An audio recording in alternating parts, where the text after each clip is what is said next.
Hey, today is the 21st day of September. Welcome on into Daily Cards Live here on ClaibsOnline.com. Presented as always by Munganess, St. Louis Acura, and Royal Banks of Missouri. I'm Joe Roderick, joined alongside by Bob Ramsey. And Rammer, I guess simple question to start off tonight. Are the Cardinals going to score in the first 9 innings of the game? No, let's go for the record. I don't know what it is. If you're going to do something, let's really just go for it. What is the record? I don't know what it is. Whatever you say it is, Joe. I'll say it's 42 innings. I'm gonna. You know what? I think as I look back on it, I think it was 64 innings by the 56 Cleveland Indians. That they just struggled so much that year and really just let the fans down. Now you just sound like me making stuff up. Thank you. And it's believable too. No, it was good. I gave a year and everything. So Ali, I don't think he probably should have put it quite this way. He didn't, he talked about, well, I'm going to go with a platoon now with my outfield. Well, until when? I think he's going to do that until 1 or 2 or 3 or hopefully 4 players start hitting. And then to me, it seems like you start hitting, you play. That's what I would have said. As of right now, I think that they need to go back to Dylan Carlson. I think they need to go and give, they made all of these, they made all of these moves at the trade deadline. They have in the past, and they opened this way for Dylan Carlson to be this outfielder of the future, and they've put so much faith in him. Throw him out there in this. I mean, this is a guy that 2 years ago was your cleanup hitter during a postseason run in 2020. So well, he should be in center field tonight. Yeah. But we have to point out that he just hasn't hit right-handed pitching this year. So, but if he can get hot, what I'm saying is left field, center field, right field, all three. There's 3 spots that are wide open if somebody wants to get hot and start hitting. You know what? I think just stop being cute with it. Lars Nootbaar was red hot for a while. He's your right fielder. Dylan Carlson, he's your center fielder. When Tyler O'Neill's healthy, he's your left fielder. And right now, I mean, Tommy Edmonds your shortstop and Brendan Donovan's your second baseman. Paul DeYoung's they're not going to do that because those guys don't hit. So I haven't seen it, but I'm sure DeYoung starts tonight at short and Edmond at second, and Donovan will be in right field. And he's trying to find guys that'll hit. And I think that there's no more guys that are just going to get the stamp of approval. You got a producer. You're going to be on the bench. So that's the way I'd go. No lineup yet. I would imagine it's going to come out in about the next 20 minutes or so.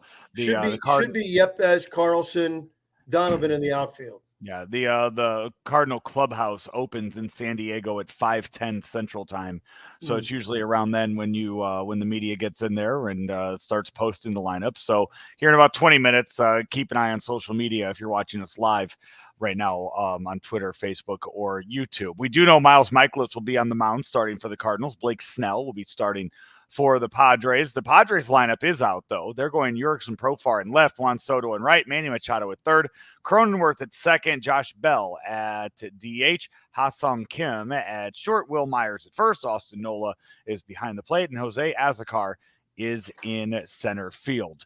Looking back at another issue from last night, Adam Wainwright was on the mound, and not a terrible start by any means, but after the game, I think you heard him admit to the fact that he's thrown a lot of innings this year. He's getting towards the end of the season. I think with how well Jack Flaherty has pitched since returning off of the injured list, I think that gives you a little more confidence right now in the rotation to maybe give Adam Wainwright a few extra days off. That's what I'm getting. That's the point I'm getting to, is giving him 7-8 days off before his next start. Not fully skipping a start, just you can look at the calendar and you can piece together what you want your playoff rotation to be for that weekend wildcard series. And you can say, all right, here is where Adam Wainwright needs to pitch in order to pitch there. Maybe Dakota Hudson comes back and makes a start. He definitely earned himself a start after what he did this weekend in the doubleheader. Maybe, I don't know where he's at right now on the 15-day injured list or what the deal. I think that'd be passed by now. But I think at some point we can call Dakota Hudson back and get a start and give Adam Wainwright just a little time off to rest his arm. I think probably you could give both those guys starts somewhere in the last 2 weeks, and by doing so, you give both Wainwright and Michaelis a little bit extra time. To me, it's looking like right now, and things can happen in 2 weeks' time, but I really think that Montgomery probably is your game one starter in postseason. And by the way, the guy that the Cardinals traded for Jordan Montgomery made his Yankee debut yesterday. Yeah. Two hits, two big hits, 2 RBIs, some nice base running for number 22 Harrison Bader, now on the New York Yankees. Also in that game last night, I'm going to say I probably am going a little overboard with this. The coolest moment of the night was not Aaron Judge hitting home run number 60. The coolest moment of the night happened before the game started. I don't know if you saw this, but the Yankees brought back former World Series champion Charlie Hayes to throw out the first pitch of the game.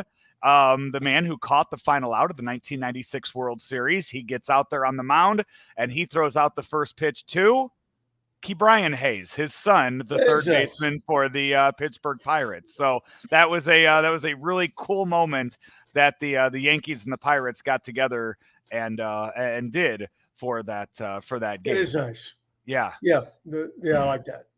And also too, it should be noted the year that Babe Ruth hit 60 home runs, the Yankees beat the Pirates in the World Series that year, and Aaron no danger Judge of that happening this year. Aaron Judge ties Babe Ruth for second place all time in Yankee and American League history for home runs in a season. So a lot of history being made at the Bronx yesterday, and still, I mean, at some point, Aaron Judge is going to break Roger Maris's record. Yeah, and one other point about things that happened yesterday, the passing of Maury Wills, former Dodger great. He had a couple of good years with the Pirates too. A guy who I wonder if Lou Brock would have been the Lou Brock we know had it not been for Maury Wills prior to that, stealing all those bases, just as Lou was coming up and Wills was making himself an absolute weapon. Brock was a much better hitter than Maury Wills. But Wills used his legs, got to 4 World Series, and he really helped change the game for, 30 years, almost 40 years. And you could argue Luis Aparicio kind of got it started in 1959 with the Go-Go Sox. Not trying to split hairs.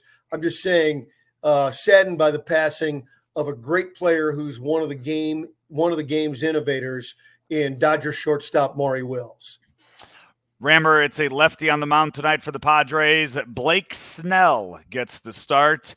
Albert Pujols, we know, will be in the lineup against a left-handed pitcher.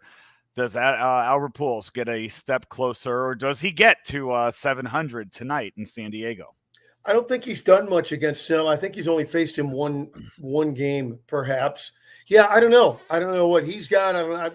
I'm not willing to predict the game or at bat like all of us announcers do, so we can get the great highlight, And I do the same thing. We all play for the highlight. I'm not willing to predict that. I still think on this road trip he can get to 700.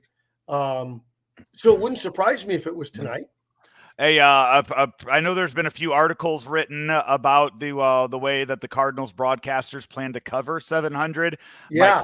Mike Claiborne yesterday on the lunch show. He and I did the lunch show yesterday, and he and I talked a little bit at length about how that's going, what the plan was for that too. As the games get towards the weekend, I know that Apple TV game, Danny Mac will be on the radio with John Rooney and Rick Horton. He'll be in the booth since it's an Apple TV game.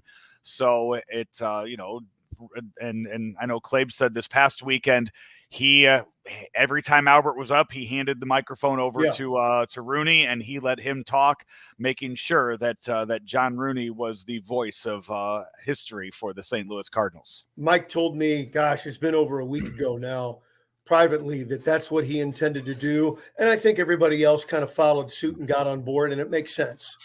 Yeah, it's. I mean, as I said yesterday to him, and I didn't realize this at the time when I said, for a lot of people, Jack Buck was the voice of their childhood, was the voice of the Cardinals for them, and John Rooney now has been doing this for the Cardinals for 16 years. His first year was 2006, and Mike pointed out it is the third longest tenure for Cardinals radio history right now for John Rooney.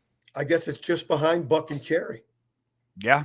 Third behind Buck and Carey. That's great. Yeah. And John's such a great guy and a beautiful broadcaster, and having those kind of moments to kind of put on your resume. Not that, I mean, it's just kind of nice when you look back and you're part of that legacy too as a broadcaster. I think it's just great. Yeah, it's really neat when you go back. Like if you go and you listen, I think most recently, like the Fernando Tatis 2 grand slams in 1 inning. If you go and you watch those highlights, you hear.